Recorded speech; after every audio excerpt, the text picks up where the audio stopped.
Good morning, Claremont Center for Spiritual Living. How are you this morning? I'm Reverend Tracy Earlywine, and I want to welcome you to our online community and thank you for joining us. If this is your first time with us, please know that wherever you are on your spiritual path, you are welcome here. We come together every week to remind ourselves of the magnificence of life and how wonderful we truly are.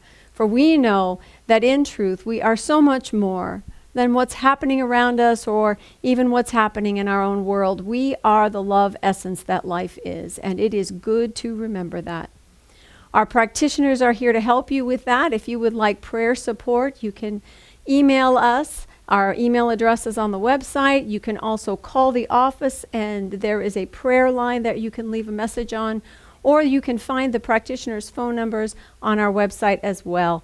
And they would be happy to talk with you and to help you too to remember the truth of who you are. Our practitioner this morning for our service is Pat Richards, visiting us from Harmony Center for Spiritual Living in Whittier. She will be doing our opening prayer and a reading to get us started. So in order to begin, I'm going to invite all of you to simply take a deep breath, and if you're comfortable, close your eyes and allow yourself to move into that heart space.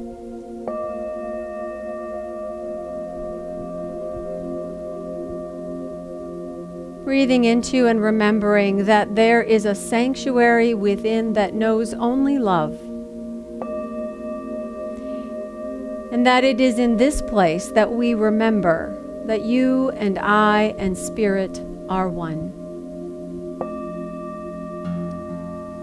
And right here, right now, in this amazing God-filled space, we know that God is. And God is everywhere this morning. God is in nature. God was represented strong this morning on our walk with Bella. Bella and I took a nice walk this morning. And what we saw at the park was 4 baby Canadian geese. Not very old, all feathers and little bitty legs. So amazing to see on Mother's Day weekend. All love, all light, all in a family community. So amazing.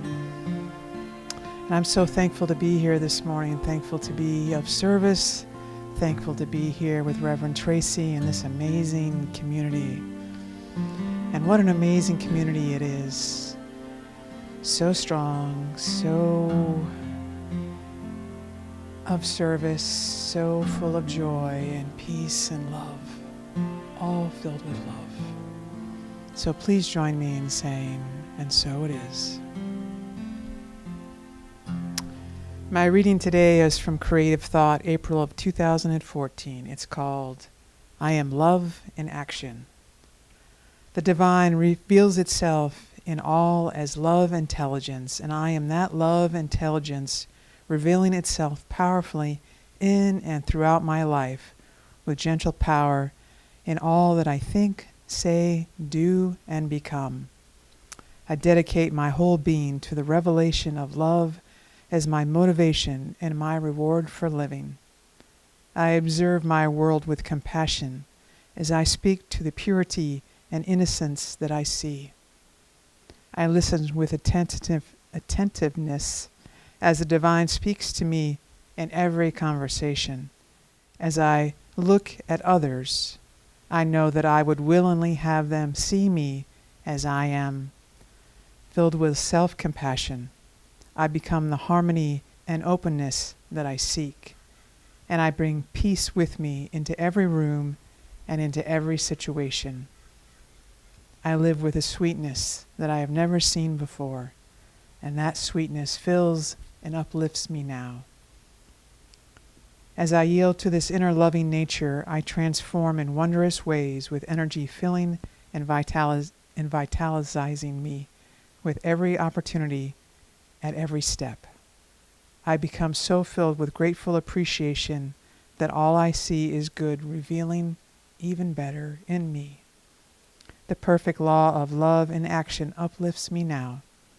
I release my word, and so it is. Thank you. That was just perfect. So as I said this morning, it is Mother's Day, and we're going to start off by taking a moment to appreciate and honor the mothering that we received as children growing up. Now, I know that some mothers were really, really good at their job, and some mothers maybe not so much. And I know that for some of us, our mothers are still with us, and for others, she has already made her transition. And so we want to leave room for all of these experiences here on this day. So this is a time to appreciate and honor not only the mother that you grew up with, but all of those individuals who also were part of your nurturing and support growing up. Teachers, coaches, mentors, older siblings, the men in your life, whoever it was that nurtured and uplifted and supported and coached and helped you along. Who is it that helped you to grow into the person that you are today? We honor that. And I'm going to ask you to take a moment and just go through that list in your mind. And right where you are, say the names of your nurturers out loud. Let them have a voice here, right now.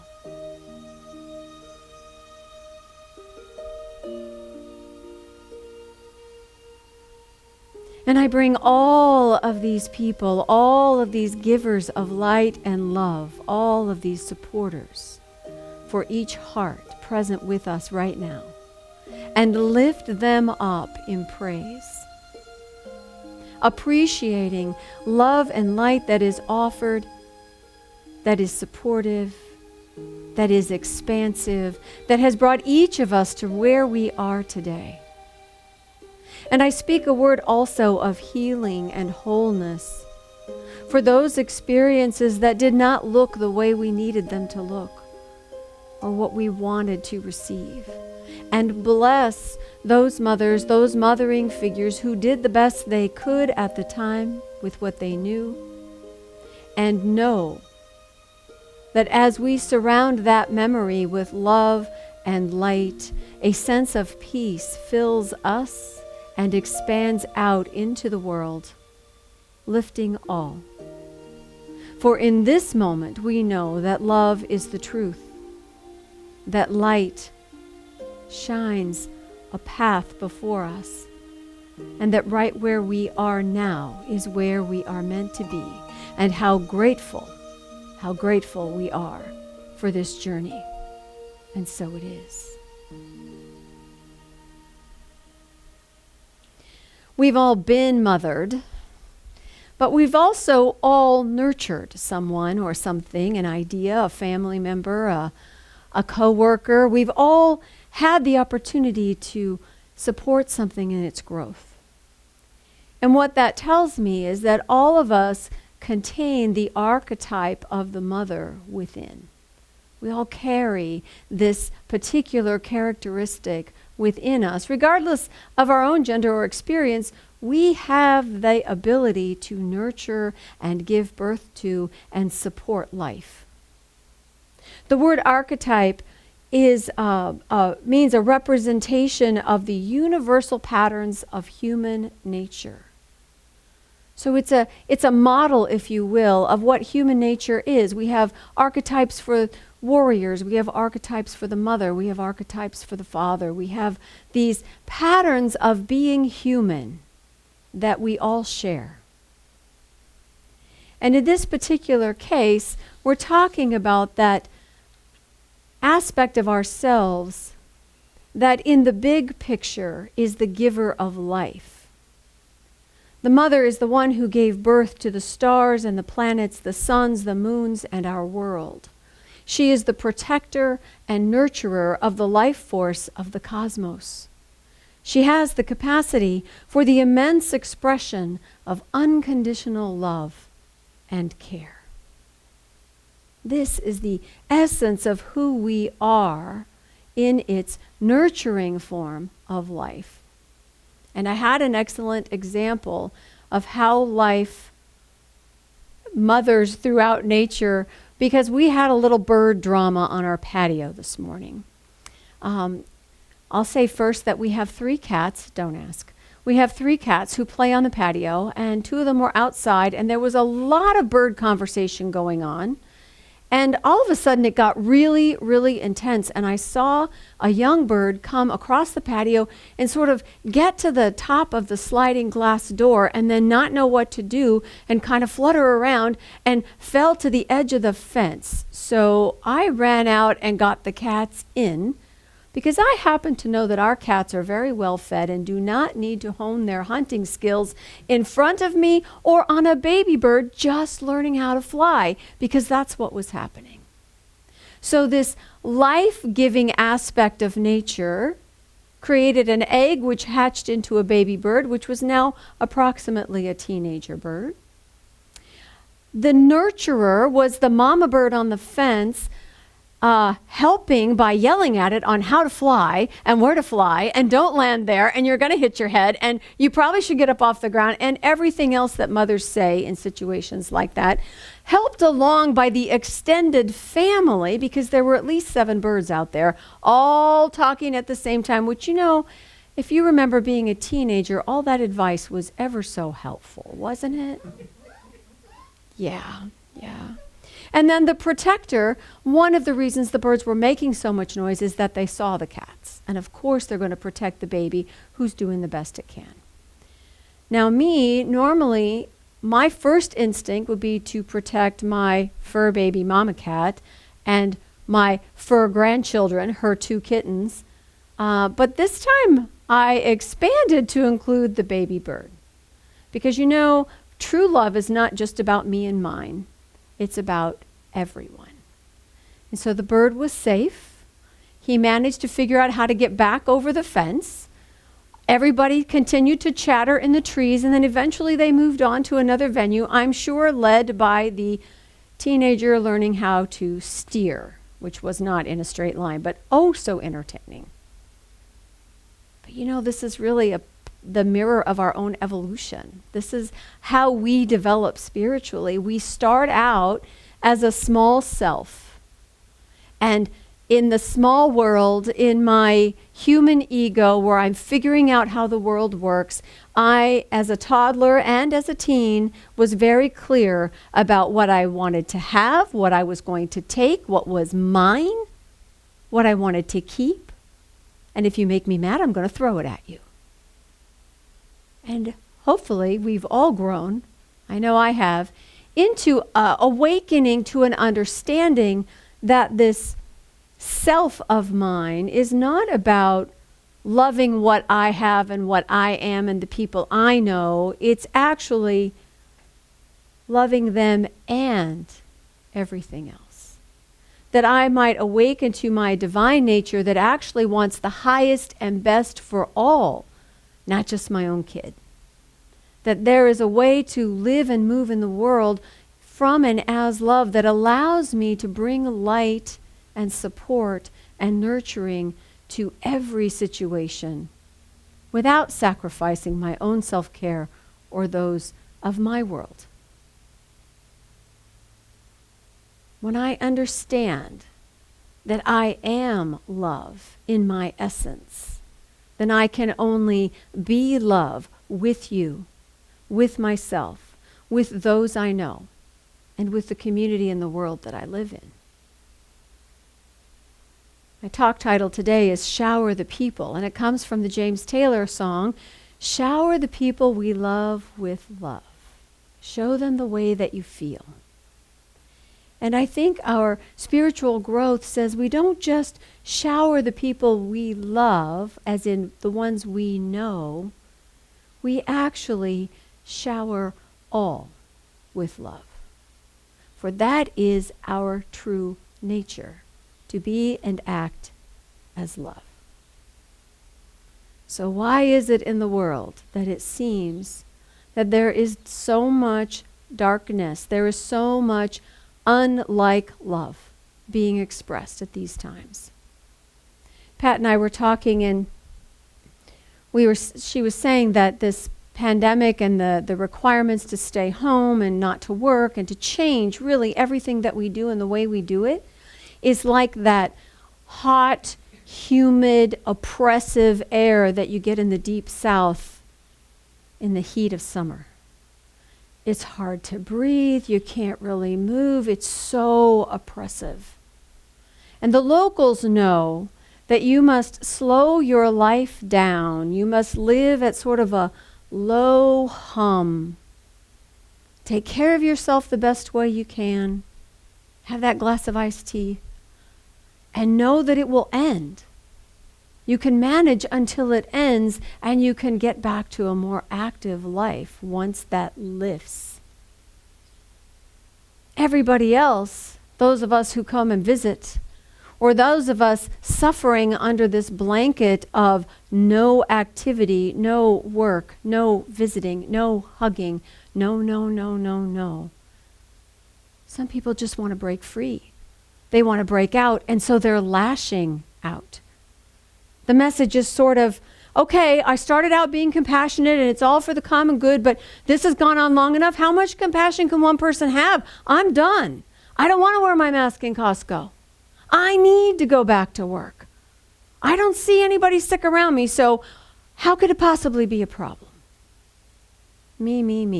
Mine. It's a reaction born out of a sense of frustration and ultimately fear. And what's the cure for fear? Love, and more love. What are we supposed to do with this? What do we do when we see people struggling or too close to us or not abiding by the same rules that we're agreeing to abide by? I read a posting about how we're not all in the same boat. We're in the same storm. So my boat might be different than your boat. I don't have an underlying health condition, so I'm less vulnerable. But maybe my age is higher and therefore I need to be more careful. Or my boat says that I'm the sole breadwinner, or I'm an essential worker and I need to keep going out in the world, so I need all of you to stay away from me so that I don't get sick and take it to others. We are all in this together, and yet we are all experiencing it differently. To understand the difference is the beginning of compassion. And so what we are to do with these differences, with this struggle, with the pain that people are in, is to start by going back to our own center. We need to be anchored first. We need to activate that spiritual knowing of the nurturer and protector within that says, I can be and am safe. I can be and am protecting those who are close to me. We start within with what we consider our own. In this month's edition of Science of Mind magazine, someone wrote that spirit finds solutions through connections. When we are all struggling, then we need to pool our gifts to bring back the light. To pool our gifts to bring back the light. So that means reach out now. Each of us, reach out to your friends and talk about this. Reach out to your practitioners. Call your minister. Read something that lifts you up. Put the music on that soothes your heart.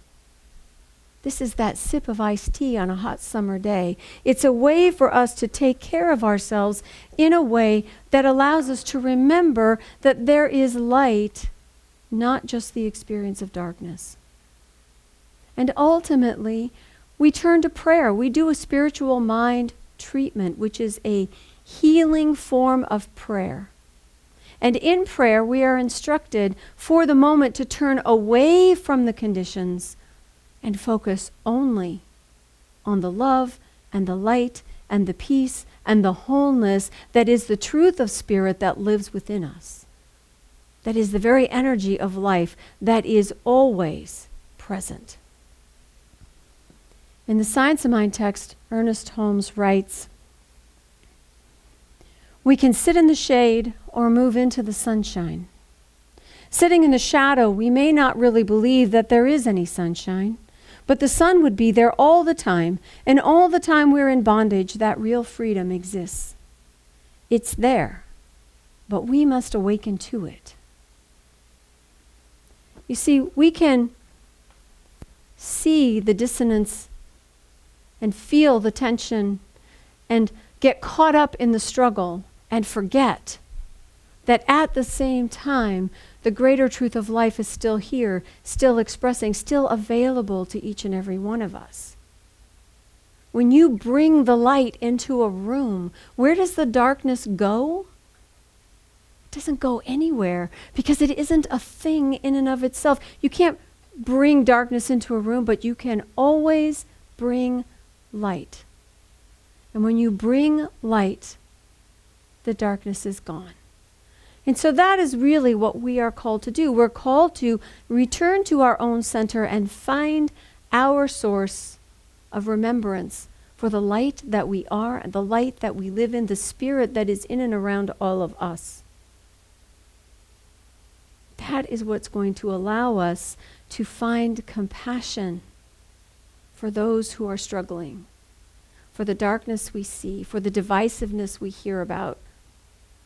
This compassion for the fear that's showing up as anger in the world. You see, when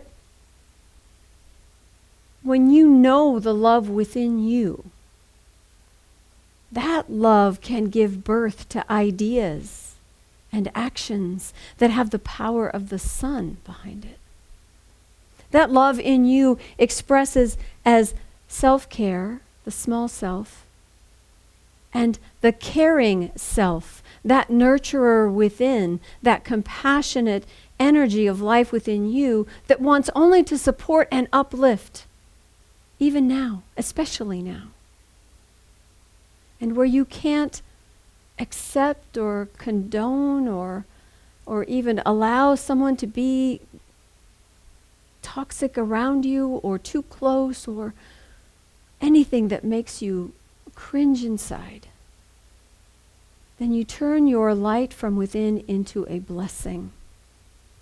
You surround that person, that situation, that idea with the love and light of truth and allow that to work its healing in the world. You see, love is always the answer. Even if I can't like or love the person and their actions in front of me, I can always add love to any situation. I can always bring light into a room. I can always remember the truth of love heals everything. Everything. Also in the Science of My magazine this month, it said that the journey we travel can be fueled by our loyalty to love. And love allows our wounds to become wisdom. Love allows our wounds to become wisdom. So maybe we look back on our past and see only the shadows, and we need to move into the sunlight, as Holmes says. We need to bless where we've been and where we come from so that more light shows us the way forward now. Let's live with an expectancy of transformation. Let's know that all that we are experiencing now is part of this journey in which we remain loyal to love so that we might act in accordance with its life-giving, life-supporting properties.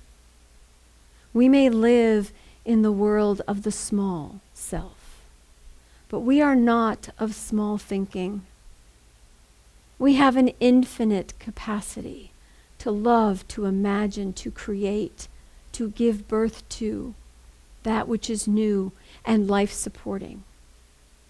We are the children of truth and love. In that same James Taylor song at the end, he sings a few random phrases, and one of them is love, love, love is sunshine. So let's shower the people we love with love. Let's love them all. Our world needs us. Namaste. And so I invite you to join me in a moment of prayer and blessing. Taking this moment right now to breathe into the heart space, to remember that love is the truth and the energy of all that we are, right here, right now, and always, in all people. If it's true for me, it is true for everyone. That this life that I live, this life that we share, is an interconnected web of love. And so I speak my word this Mother's Day for that within me, which nurtures and protects and gives birth to all that supports life. Knowing that inner guidance which will lead me to correct action, to supportive statements, to an embrace of that which is going to lift someone up. Keeping my eyes and heart in that space of love and peace.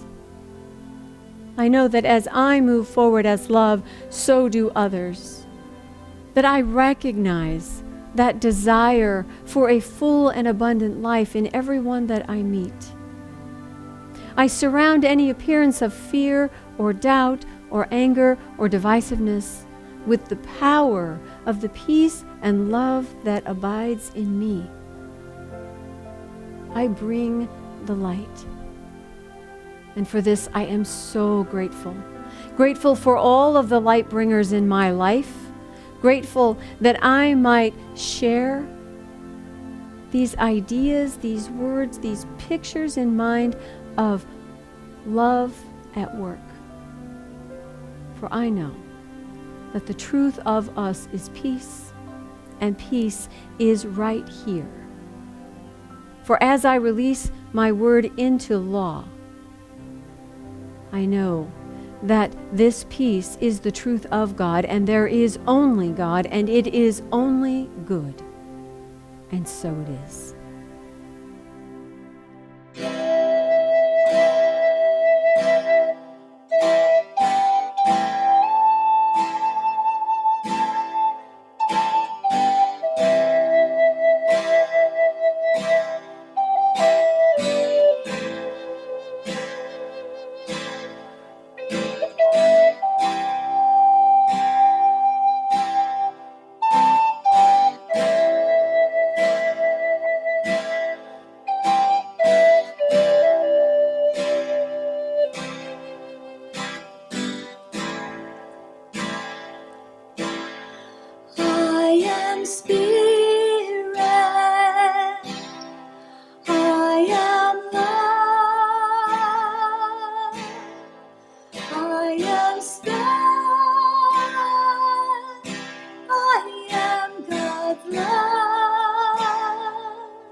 Today, the lights inside, love has shown the way. I am spirit, I am light,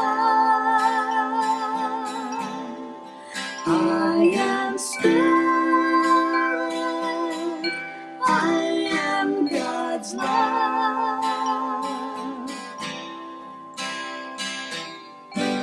The path is clear. Love one another. Serve only God. Care for each other. I am am spirit. I am love. I am spirit. I am God's love. In the heart of God,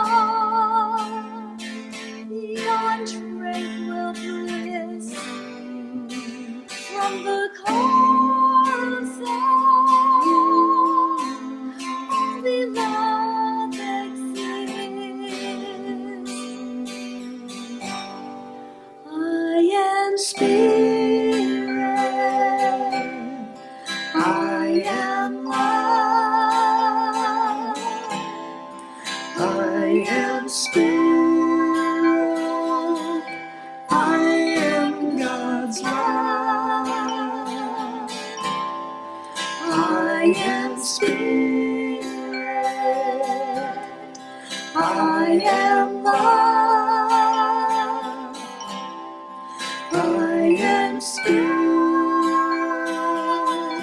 I am God's love. I am spirit.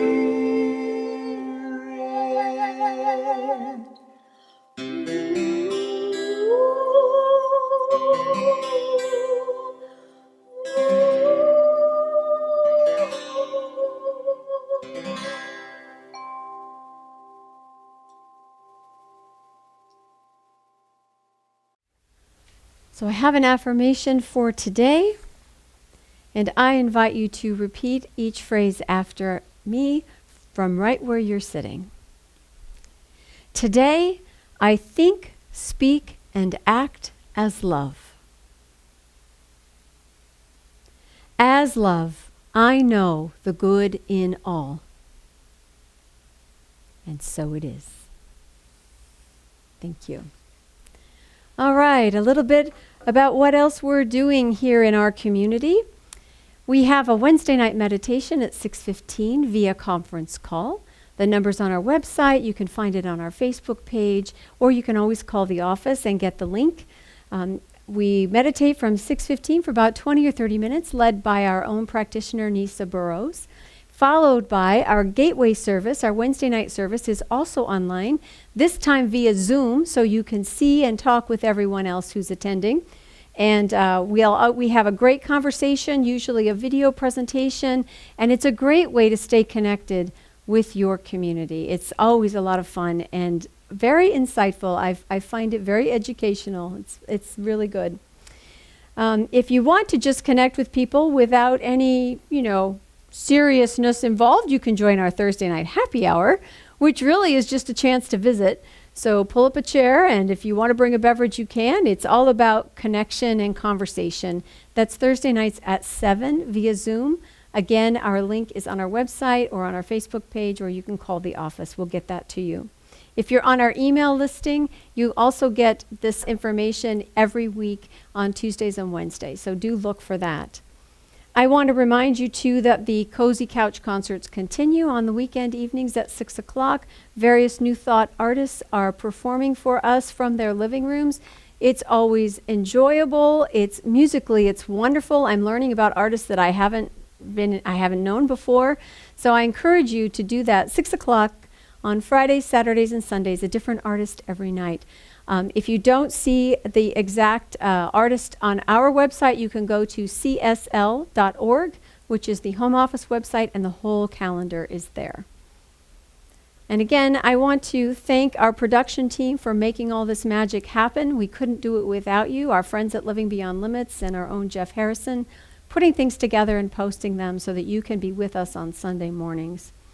Please take the time to continue supporting our center financially. We have a donate button on our website right below this link. We invite you to send in your checks. Please, it's one of those things where if you were seeing us every Sunday, it would be automatic. But this takes an extra step, and I'm inviting you to take that step to keep us supported so that we might continue to support you, and so that we are ready and able to jump back into our in-person gatherings just as soon as we can. So do take a moment and show your support and your love in this way. We thank you, we appreciate you, and we love you. Until next time.